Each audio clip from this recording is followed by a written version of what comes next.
ஆன்மீக சொந்தங்கள் அனைவருக்கும் அன்பான மாலை வணக்கம். நாம் நம்மளுடைய சேனலில் தொடர்ந்து நிறைய சுவாரஸ்யமான ஆன்மீகம் சார்ந்த தகவல்களை தாங்க பார்த்துட்டு வந்துட்டு இருக்கோம்.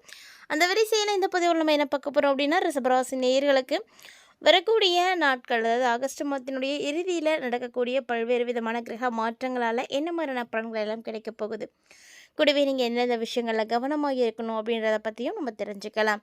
வீடியோக்குள்ளே போகிறதுக்கு முன்னாடி நீங்கள் நம்ம சேனலை சப்ஸ்கிரைப் பண்ணாமல் இருக்கீங்க அப்படின்னா மறக்காமல் சேனலை சப்ஸ்கிரைப் பண்ணிக்கோங்க. கூடவே பக்கத்தில் இருக்கிற பெல் சிம்பிளையும் கிளிக் பண்ணிக்கோங்க.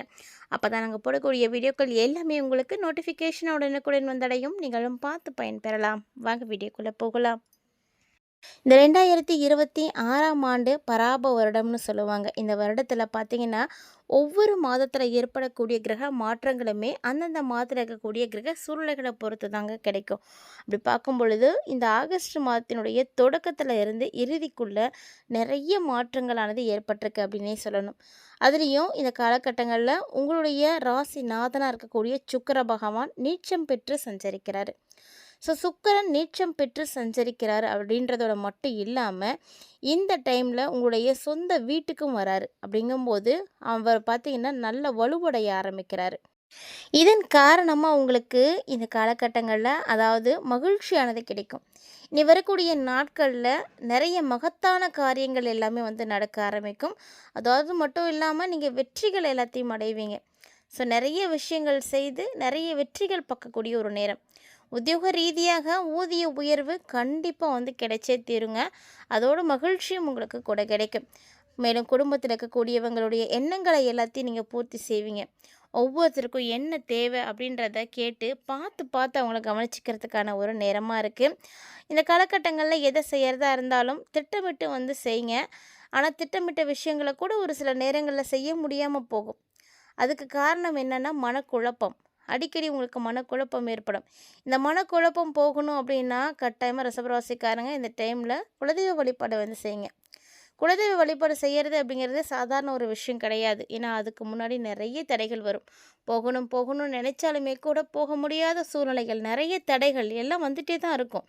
இது எல்லாத்தையும் மீறி நீங்கள் குலதெய்வத்தை போய் வழிபாடு செய்துட்டீங்க அப்படின்னா அதுவே போதுங்க. உங்களுக்கு எல்லா வகையிலையும் மாற்றங்களை கண்டிப்பாக கொடுத்துருவாங்க. மேலும் இந்த டைமில் உங்களுடைய ராசிக்கு 2 மற்றும் 5 ஆகிய இடங்களுக்கு அதிபதியாக இருக்கக்கூடிய கிரகம் புதன் பகவான், தனஸ்தானம் மற்றும் பூர்வ புண்ணிய ஸ்தானத்துக்கு அதிபதியான புதன் பகவான் பார்த்திங்கன்னா உங்களுக்கு சிம்ம ராசிக்கு போக போகிறாரு. ஸோ சிம்ம ராசிக்கு இவர் போகிறதுனால உங்களுக்கு என்ன கிடைக்கும்? நல்ல பலன்கள் தாங்க கிடைக்க போகுது. பயப்படாதீங்க. உங்களுடைய வீடு தேடி நிறைய நல்ல விஷயங்கள் வரும். ஸோ நடக்கிறது எல்லாமே உங்களுக்கு பாசிட்டிவாக தான் நடக்கும். மேலும் ரிஷபராசிக்காரங்க இந்த டைமில் இடம் வாங்கிறது, வீடு கட்டுறது இதெல்லாம் கவனம் செலுத்துனீங்க அப்படின்னா ரொம்ப நல்லபடியாக நடக்கும். அதே போல் கல்விக்காக நீங்கள் என்ன முயற்சிகள் எடுத்தாலுமே இந்த டைமில் சக்ஸஸ் தாங்க. ஸோ நீங்கள் உயர்கல்வி படிக்கணும்னு நினைக்கிறீங்களா, இல்லை வேறு ஏதாவது படிக்கணும்னு நினைக்கிறீங்களா, இந்த மாதிரி கல்வி சார்ந்த விஷயங்கள் நீங்கள் அதற்காக கல்விக்காக நிறைய பேருக்கு உதவிகள் கூட செய்யலாம். இது எல்லாமே உங்களுக்கு இந்த டைமில் நல்ல மாற்றத்தை கொடுக்கும். அதே மாதிரி பிள்ளைங்களுடைய எதிர்கால நலன் கருதி நீங்கள் எந்த விஷயம் செய்தீங்க, என்ன முயற்சிகள் செய்கிறீங்க அப்படின்னாலுமே உங்களுக்கு நிச்சயம் வெற்றி தாங்க கிடைக்கும். புதனும் சூரியனும் இணையக்கூடிய எந்த ஒரு காலகட்டத்தில் புது ஆதித்ய யோகமும் ஏற்பட போகுது. இந்த புது ஆதித்ய யோகமானது பொருளாதார ரீதியாக உங்களுக்கு இருந்து வந்த எல்லா விதமான பற்றாக்குறைகளையும் சங்கடங்களையும் விலக்கி கொடுத்துடும். ஸோ வாடகை கட்டடத்தில் தான் நான் தொழில் நடத்திட்டுருக்கேன், இன்னும் எத்தனை வருஷத்துக்கு தான் அந்த வாடகை கட்டடத்துலேயே நான் தொழிலை நடத்துறது, வாடகை கொடுத்துக்கிட்டே அப்படின்னு நீங்கள் யோசிச்சிங்க அப்படின்னா கொஞ்சம் முயற்சி பண்ணிங்க அப்படின்னாலே போதுங்க. இப்போது உங்களுக்கு நல்ல ஒரு இடம் கிடைக்கும். ஸோ சொந்தமாக உங்களுடைய சொந்த இடத்துல உங்களுடைய தொழிலை நீங்கள் மாற்றுறதுக்கான முயற்சிகள் எல்லாம் எடுத்தீங்கனாலும் கைக்கூடி வரும். இல்லை நான் அரசு வேலைக்காக காத்துட்ருக்கேன், படிச்சுட்டு வெயிட் பண்ணுறேன், எக்ஸாம் எழுதியிருக்கேன் அப்படின்னு சொல்லக்கூடியவங்களாம் இருக்கீங்க அப்படின்னாலும் உங்களுக்குமே இது சரியான ஒரு நேரம் தாங்க. ஏன்னா அரசு வேலைக்காக முயற்சி செய்யக்கூடிய நபர்கள் ஒவ்வொருவருக்குமே நல்ல ஒரு வெற்றிகளானது கிடைக்கக்கூடிய ஒரு அருமையான நேரம். அதாவது நீங்கள் எதிர்பார்த்த உத்தியோகம் கண்டிப்பாக கிடைக்கும். ஸோ அதுக்கான முயற்சிகளை கைவிடாமல் தொடர்ந்து செய்யுங்க. மேலும் இந்த டைமில் சுக்கிர பகவான் உங்கள் ராசியினுடைய அதிபதி எங்கே போகிறாருன்னா அவர் சொந்த இடமான துலாத்துக்கு தான் போகிறாரு. ஸோ துலா ராசிக்கு சுக்கிர பகவான் போகிறாரு. உங்களுடைய ராசி அதிபதி 6ஆம் இடத்துக்கு அதிபதி. இவர் 6ல் உங்களுடைய இடத்துக்கே வராரு. இப்போது உங்களுக்கு என்ன கிடைக்கும்னா விபரீத ராஜயோகம் கிடைக்கும். அந்த அடிப்படையில் நிறைய நல்ல காரியங்கள் நடக்குங்க. ஸோ நீங்கள் என்னென்ன வகைகளில் என்னென்ன எதிர்பார்ப்புகளை வைக்கிறீங்களோ எல்லாமே நடக்கும். ஒரு சிலருக்கு பார்த்தீங்கன்னா உத்தியோகத்தில் எதிர்பார்ப்புகள் இருக்கும். கண்டிப்பாக முன்னேற்றம் கிடைக்கும். பதவி உயர்வு வேணுமா, ஊதிய உயர்வு வேணுமா, அதெல்லாம் தாண்டி இதெல்லாம் கொடுக்கறது மட்டும் இல்லை, உனக்கு இன்னும் நான் நிறைய கொடுப்பேன் அப்படின்னு இன்னும் நிறைய சலுகைகளும் கூடவே வந்து கிடைக்கும். அடிஷ்னலாக உங்களுக்கு எல்லாமே வந்து கிடைக்க போகுது. ஸோ மேலும் இந்த காலகட்டங்களில் நீங்கள் ரொம்ப நாளாக வந்து பாக்கிகள் வந்து வச்சிட்ருக்காங்க அப்படின்னா கூட அதெல்லாம் இப்போ வசூல் பண்ணிடுவீங்க. ஸோ அதெல்லாம் உங்களுக்கு சந்தோஷமாக இருக்கும். அதே மாதிரி நீங்கள் யாருக்கும் பொறுப்பு ஏற்றுக்கிட்டு காசு வாங்கி கொடுத்துருக்கீங்க அப்படின்னா கூட இப்போ அந்த தொகையும் உங்கள் கைக்கு வந்துடும். எந்த பிரச்சனையும் இல்லாமல் வருங்க. நிறைய பஞ்சாயத்துக்கள் கூட உங்களுக்கு சாதகமாக முடியும். இதே பொது வாழ்க்கையில் இருக்கக்கூடியவர்களாக இருக்கீங்க அப்படின்னா புகழ், பாராட்டு இப்படி எல்லாமே வந்து கிடைக்கும். ஏன்னா பொது சேவை நீங்கள் செய்கிறத எல்லோரும் விரும்புவாங்க, எல்லோரும் என்கரேஜ் பண்ணுவாங்க.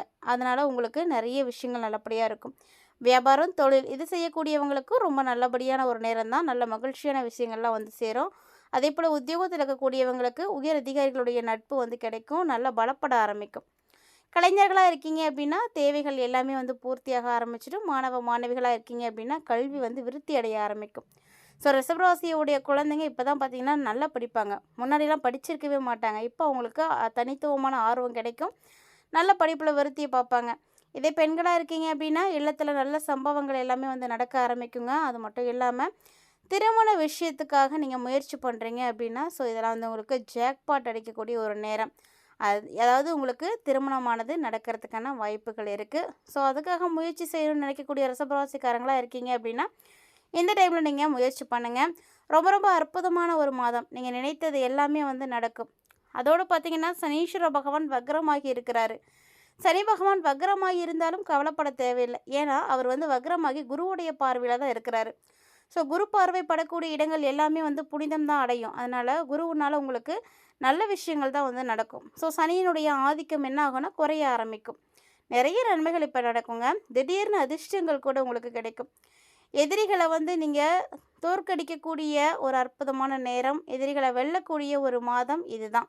ஸோ உங்களுக்கு இது வரைக்கும் இருந்த பேர், புகழ், பெருமை எல்லாத்தையும் இழந்துட்டேன், எதுவுமே எனக்கு இல்லை அப்படின்னு நீங்கள் சொல்கிறீங்கனாலுமே இந்த காலகட்டங்களில் இதை எல்லாத்தையும் மீண்டும் வந்து பெறக்கூடிய ஒரு காலகட்டங்கள், ஒரு யோகம் உருவாகும். ஒரே ஒரு விஷயம் போதும், இது எல்லாத்தையுமே நீங்கள் திருப்பி எடுத்துடுவீங்க. அந்த அளவுக்கு ஒரு அற்புதமான ஒரு டைமிங்காக இருக்குது. நினைத்து பார்க்க முடியாத அளவுக்கு நிறைய நல்ல விஷயங்களை ரிஷபராசி நேயர்களே உங்களுடைய வாழ்க்கையில் இந்த காலகட்டங்களில் நீங்கள் அடைய போகிறீங்க அப்படி தான் சொல்லணும். ஸோ இது பார்த்திங்கன்னா ஒவ்வொருத்தருக்குமே அந்தந்த காலகட்டங்களில் இருக்கக்கூடிய கிரக சூழ்நிலைகளுக்கு ஏற்ப வந்து நடக்கக்கூடியது தான். ஏன்னா இந்த டைம் உங்களுக்கு இருக்கக்கூடிய கிரக பயிற்சிகள் அப்படி இருக்குது. ஸோ மேலும் உங்களுடைய ஆரோக்கியத்தை நீங்கள் நல்லபடியாக பராமரிக்கணும் அப்படின்னா எப்போல்லாம் டைம் கிடைக்குதோ அப்போல்லாம் வந்து எக்ஸசைஸ் பண்ணிக்கோங்க. உடல் ஆரோக்கியமாக இருக்கிறதுக்கு நீங்கள் செய்யக்கூடிய உடற்பயிற்சிகள் மட்டும்தான் காரணம். அதே மாதிரி உணவு பழக்க வழக்கம் இன்னொரு காரணம். நாம் நல்லா இருக்கணும் அப்படின்றத ஃபஸ்ட்டு வந்து தெரிஞ்சுக்கோங்க. அப்போ தான் நமக்கு அடுத்தடுத்து நடக்கக்கூடிய விஷயங்களும், நம்ம வீடு கட்டணும், அதாவது தொழில் நல்லபடியாக நடக்கணும், பணம் சம்பாதிக்கணும், செட்டில் ஆகணும், நகை நட்டு வாங்கணும், இதெல்லாம் நம்ம ஆசைப்படலாம். ஆனால் அது எல்லாத்தையுமே வந்து நடக்கிறதுக்கு நாம் முதல்ல நல்லா இருக்கணும். அதனால் முதல் விஷயம் ஆரோக்கியத்துக்கு தான் முக்கியத்துவம் கொடுக்கணும். சரியான சாப்பாடு, சரியான ஓய்வு இது எல்லாமே ரொம்ப முக்கியம். இதுக்கு அடுத்ததாக தான் நீங்கள் உங்களுடைய உழைப்பை வந்து கண்டினியூ பண்ணணும். உழைத்தா மட்டும் போதும், எல்லாமே வந்து கிடைச்சிடும், காசு பணம் இருந்தால் போதும், எல்லாம் வாங்கிடலாம் அப்படிலாம் நினைக்கவே நினைக்காதீங்க. ஏன்னா அந்த காசு பணம் சேர்த்து வச்ச பணத்தால் உங்களுடைய ஆரோக்கியத்தை மீட்டெடுக்கவே முடியாது. அதனால் முதல்ல வந்து ஆரோக்கியத்தை நல்லபடியாக கவனிச்சுக்கோங்க. ஆரோக்கியம் மட்டும்தான் உங்களை வந்து அடுத்த கட்டத்துக்கு வந்து கொண்டு போகிறதுக்கு உதவியாக இருக்கும். நீங்கள் நல்லா இருந்தீங்க அப்படின்னா மட்டும்தான் உங்களுடைய குடும்பத்தை வந்து நல்லபடியாக பார்த்துக்க முடியும். இதே ரிஷபராசியை உடையவங்க ஆண்களாக இருக்கீங்க அப்படின்னா கண்டிப்பாக அந்த டைமில் பெண்களுடைய விஷயங்களில் கவனமாக இருங்க. அக்கா, தங்கச்சி, அம்மா இல்லை கேர்ள் ஃப்ரெண்டு யாராக இருந்தாலும் சரி கவனமாக இருங்க. மனைவியாக இருந்தாலும் சரி கவனமாக தான் இருக்கணும் ரிஷபராசியுடைய ஆண்கள். இதே பெண்களாக இருக்கீங்க அப்படின்னா ஆண்கள்கிட்டலாம் கவனமாக இருங்க. ஏன்னா ஏதோ ஒரு வகையில் அவங்களால உங்களுக்கு பிரச்சனைகள் ஏற்பட்டுடும், பாதிப்புகள் ஏற்படும். இதெல்லாம் குறைக்கிறதுக்கு நீங்கள் அவங்கள்ட்டலாம் கவனமாக தான் இருக்கணும். இந்த டைமில் வண்டி வாகனங்களில் வந்து நீங்கள் பயணிக்கக்கூடியவர்களாக இருக்கீங்க அப்படின்னா கவனமாக இருங்க. பெரும்பாலும் பார்த்திங்கன்னா ரிஷபராசிக்காரங்க வண்டி வாகனங்கள் வச்சுருக்கக்கூடியவங்களாக இருக்கீங்க அப்படின்னா மாற்றணும் அப்படின்னு நினைக்கிறாங்கன்னா தாராளமாக மாற்றலாம். வீடு வாங்குறது, நிலம் வாங்குறது, முதலீடு செய்கிறது இதுக்கெல்லாம் நல்ல ஒரு யோகம் இருக்குது. ஸோ கண்டிப்பாக நீங்கள் நினச்ச மாதிரி ஏதாவது ஒரு வகையில் நீங்கள் இன்வெஸ்ட் பண்ணிங்க அப்படின்னா கண்டிப்பாக உங்களுக்கு நல்லது தான் நடக்கும்.